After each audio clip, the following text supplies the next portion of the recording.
Ultimamente eu tenho me questionado muito a respeito da necessidade de pregar, de ensinar, de dar conselhos, de emitir a opinião a respeito de acontecimentos que de uma forma ou de outra atingem a todo mundo, né?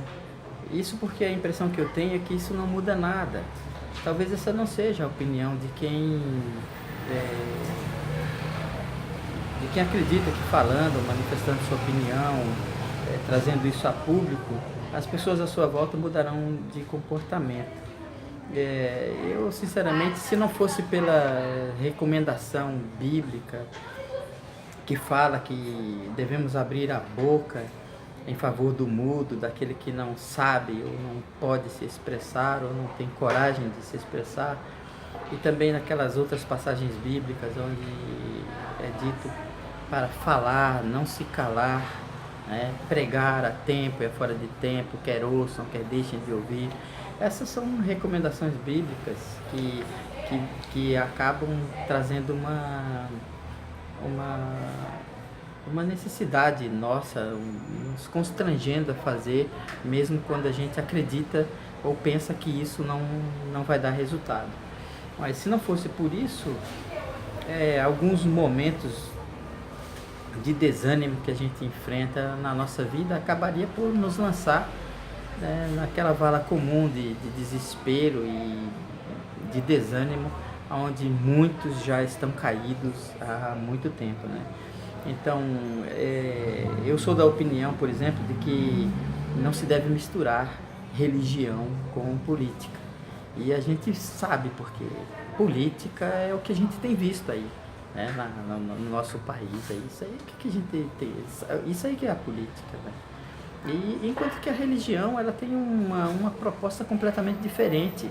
Ela se fundamenta em coisas invisíveis, da fé, ela se fundamenta em Deus, ela não se fundamenta em coisas falhas e fracas, em Deus. Então, eu não entendo como é que um pastor pode deixar de lado a palavra de Deus para ser político, né?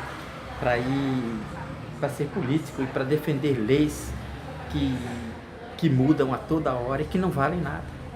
Leis que não valem nada, né? Como nós temos visto que a lei não vale nada, né? Existem benefícios na lei aí que nunca chegarão ao cidadão comum, né? Então, disso a gente sabe. E quando a gente vê que nunca chegarão ao cidadão comum, a gente dá, por exemplo, essa questão aí de quem de nós teria o privilégio de levar um julgamento até a quarta instância, até prescrever a nossa pena? Nenhum, né? E quem de nós desafiaria a justiça para não cumprir uma coisa judicial? Nenhum. Mas os corruptos que estão na cúpula do poder e da política, eles podem fazer tanto uma coisa como outra, né? Eles podem fazer tanto uma coisa como outra. E assim, o líder, na minha opinião, quando diante de uma situação dessa, o líder religioso que entra pelo caminho da política, com pretexto de estar defendendo os interesses da obra de Deus, os interesses da igreja, ele na realidade ele é um traidor do Evangelho.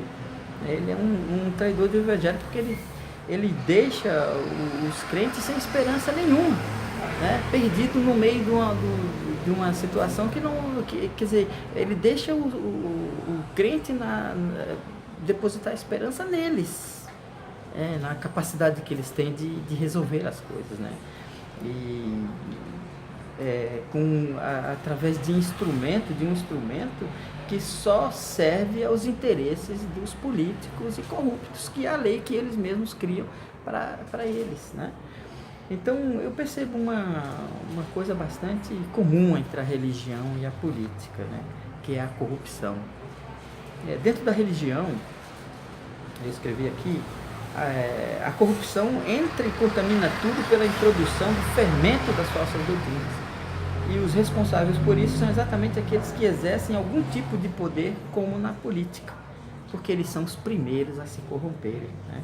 as falsas doutrinas, assim como as leis injustas, dão margem, abrem caminho para todo tipo de mau comportamento, e que vai desde um falso culto cheio de impurezas e contaminação mundana até ao cometimento de mentira, de roubo, de furto, e de coisas escandalosas que acontecem. Tudo começa com uma falsa doutrina que dá margem para o sujeito viver do jeito que ele é, do jeito que ele é, mundano mesmo. Então dá margem depois para ele roubar, mentir e fazer um monte de coisas erradas aí, Então é assim que começa. Então e depois começa, depois de entrar essa corrupção, explorar os crentes aí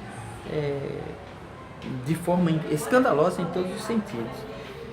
E é exatamente aqui onde entra o meu desânimo, vou dizer o meu desânimo, embora que eu tenha visto e ouvido esses dias todos, as pessoas só falam uma coisa, Eu estou cansado da corrupção, cansado disso, estou cansado, estamos cansados, nós estamos cansados, só isso. Então é aqui também que entra o meu desânimo, Não importa o quanto falemos nisso, apontando a verdade sagrada das Escrituras, o povo, na sua grande maioria, parece hipnotizado com os enganos dos falsos profetas e insiste em segui-los, mesmo que estejam sendo levados para o inferno. A televisão se tornou a vitrine dos falsos profetas, que contrariam abertamente a palavra de Deus, ensinando doutrinas que não tem nada a ver com o Evangelho, E assim eles ficam propagando aquele engano e você olha para a política, você olha para a religião e vê podridão tanto de um lado como do outro, você não sabe para onde correr. Então é uma situação muito triste, E então o que acontece eu fico impressionado, por exemplo, com a figura de advogados, figuras demoníacas, de homens ímpios, perversos, que ficam tripudiando em cima de tudo e de todos, ferindo as leis. A sociedade, numa demonstração clara de soberba e de prepotência, abusando do poder que tem, promovendo sua insensatez e loucura diante de uma sociedade perplexa, que é como nós estamos, impotente, à beira do desânimo, diante da falta de expectativas de que isso algum dia vai mudar. Ficamos indignados em ver políticos de todas as esferas, juízes, instituições, tudo empenhadas, de forma vergonhosa e escandalosa em mudar as leis para se beneficiarem a si próprios, para beneficiarem a si próprios e para defenderem bandidos condenados pela justiça, E tudo isso porque, de certa forma, eles também se encontram no mesmo mar de lama em que estão atolados esses sujeitos, Então, outra coisa, essa aqui é a pior de tudo, Nunca se ouviu tanto xingamento e palavrão. É comum na televisão e tudo, o sujeito soltar o verbo, xingar de tudo quanto é palavra rasteira e baixa uns aos outros, Entre os políticos isso era comum, os políticos sempre se debateram assim, mas agora o que a gente vê, sabe o que é? Pastores, bispos, apóstolos xingando, amaldiçoando e tudo isso para se defender de acusações que eles estão sempre sendo acusados pelo mau comportamento que eles têm dentro da televisão, pregando um evangelho mentiroso, pregando uma religião mentirosa para explorar, para enganar e trazendo mais indignação às pessoas que não vê na política e no mundo, não vê uma saída de jeito nenhum, e aí fica tendo ainda que ver essas figuras xingando, E o que mais me impressiona é que esse xingamento, apesar de grosseiros e ofensivos, parece não surtir efeito, Eles parecem não ser suficiente para despertar vergonha e arrependimento naqueles que são xingados dessa maneira, que são desmoralizados por esses xingamentos, porque eles dão margem para isso, Mas graças a Deus eu tenho uma coisa muito boa, muito importante para dizer para você que me escutou até esse momento, é que não é só no último dia que os pecadores serão julgados e condenados por Deus. A Bíblia diz que aquele ditado que diz aqui se faz e aqui se paga é um ditado verdadeiro. A Bíblia diz assim: eis que o justo é punido na terra, quanto mais o ímpio e o pecador.